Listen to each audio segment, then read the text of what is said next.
Assalamualaikum warahmatullahi wabarakatuh. Bismillahirrahmanirrahim.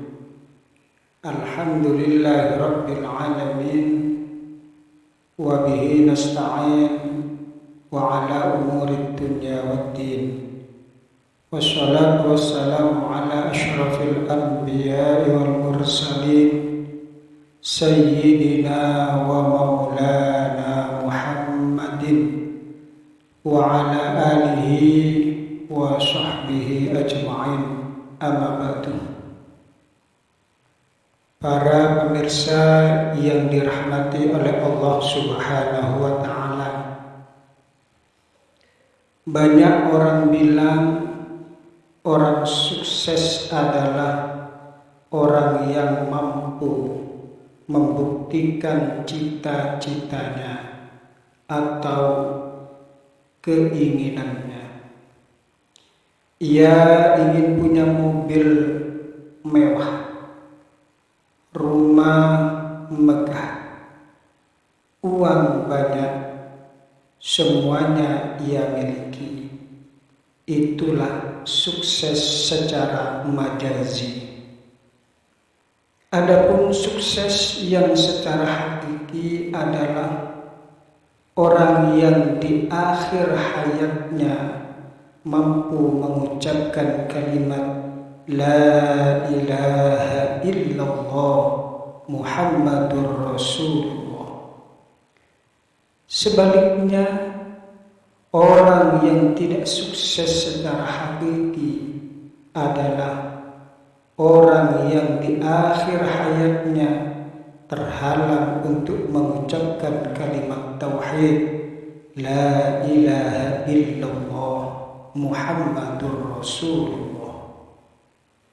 Pada pertemuan kita saat ini, saya akan menjelaskan tentang sebab-sebab yang mengantarkan orang pada su'ul khatimah.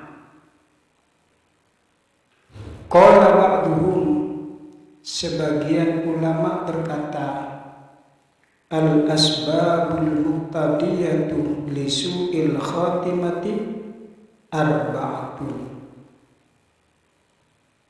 Adapun sebab-sebab yang mengantarkan seseorang pada su'ul khatimah ada 4 perkara. Yang pertama adalah at-tahawunu bis-sholati, ay at-takasulu an fi'liha.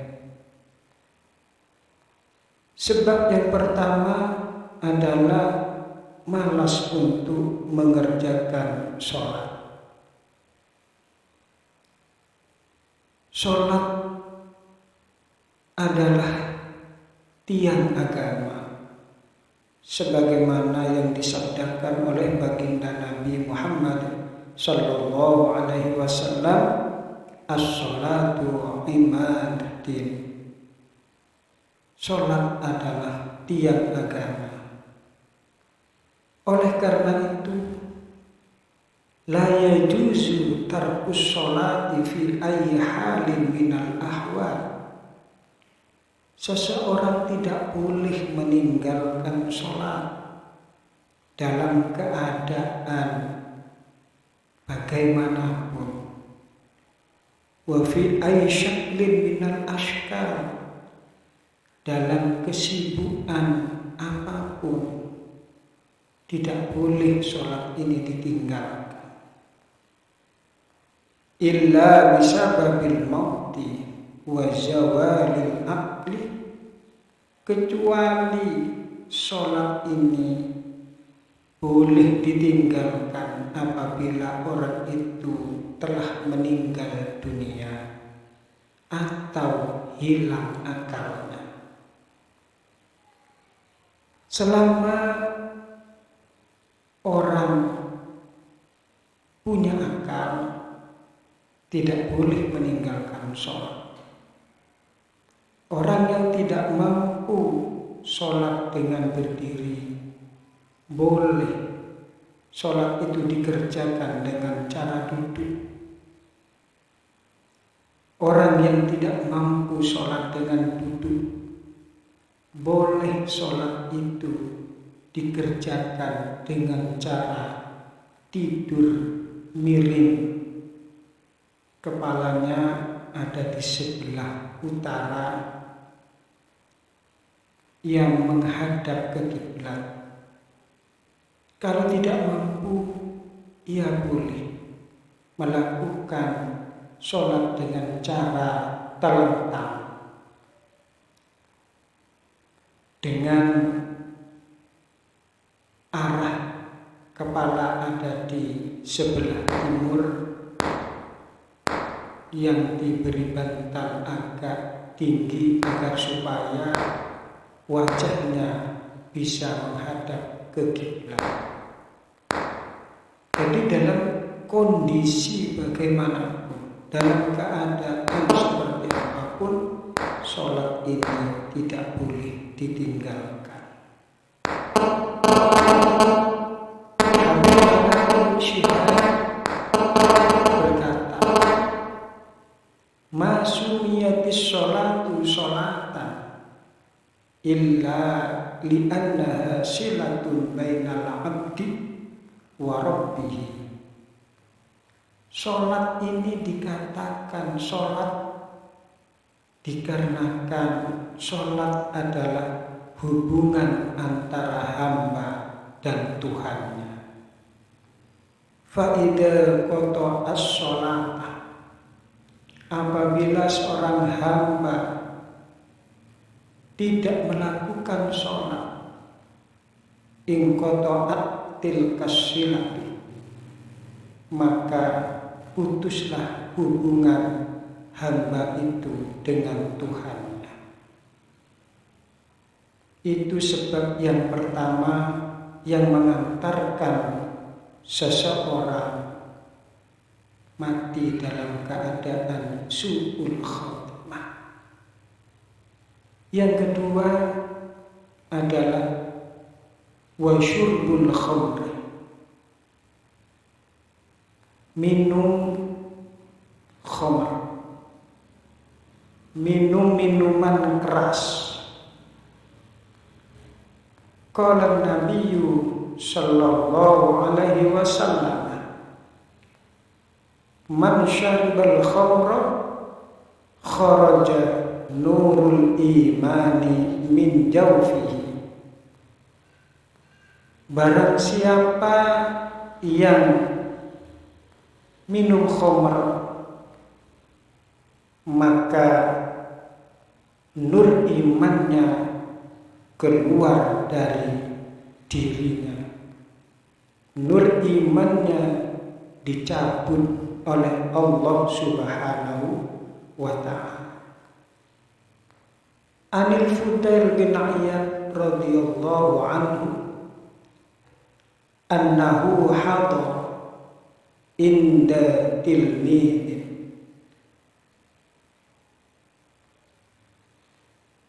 Dari Fudail bin Iyad radhiyallahu anhu, beliau menghadiri muridnya hadarahul maut, yang mana murid kesayangan beliau dalam keadaan sakaratul maut.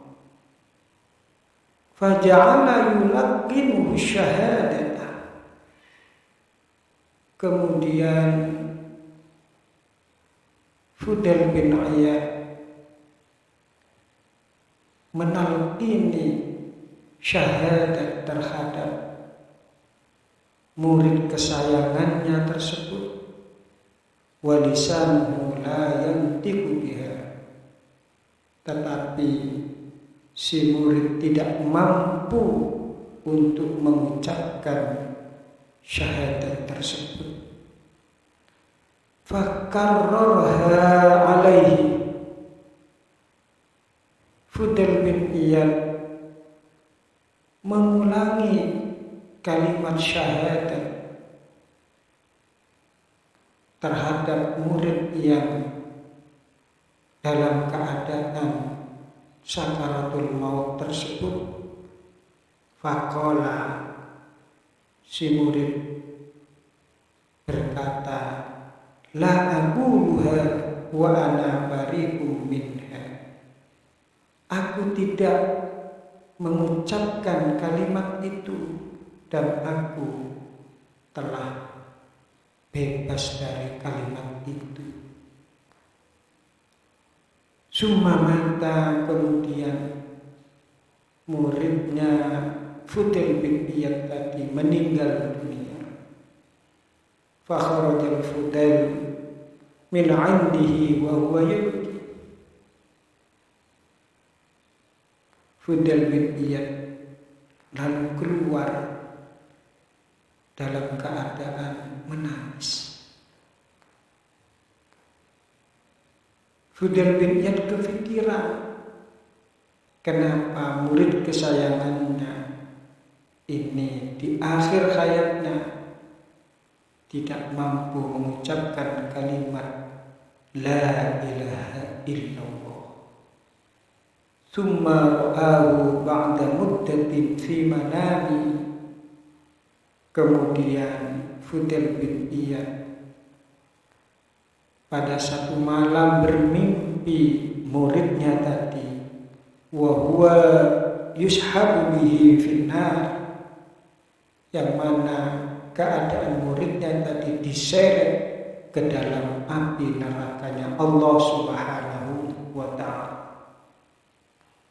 Faqala lahu, Fudail bin Iyad bertanya kepada muridnya, ya miskin, bima nuzi'at minkal ma'rifah. Wahai orang yang celaka, sebab apa keimanan, ketauhidan, kemakrifatan tercabut darimu?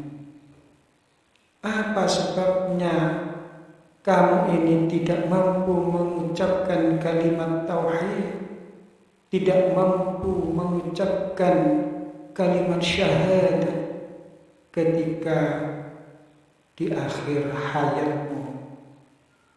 Faqala, si murid menjawab, ya Ustaz, wahai Ustaz, kana bi illatun, aku mempunyai penyakit. Fa'ataitu ba'dal atibba'i, kemudian aku mendatangi sebagian dari dokter. Faqala li, kemudian dokter itu berkata kepadaku, tashrabu fi kulli sanatin qadahan minal khamri.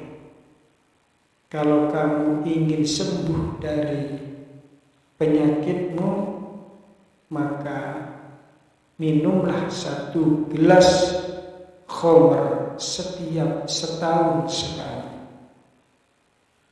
Wa illam taf'al tabaqqa bika illallah. Apabila kamu tidak mengerjakannya, maka penyakitmu tidak akan sembuh. Fakuntu ashrabuha fi kulli sanatin bi ajli tadawi. Maka aku meminum khamr tersebut setiap tahun sekali, tujuannya untuk mengobati penyakit diriku. Ini adalah penyebab yang mengantarkan orang meninggal dunia dengan keadaan su'ul khatimah.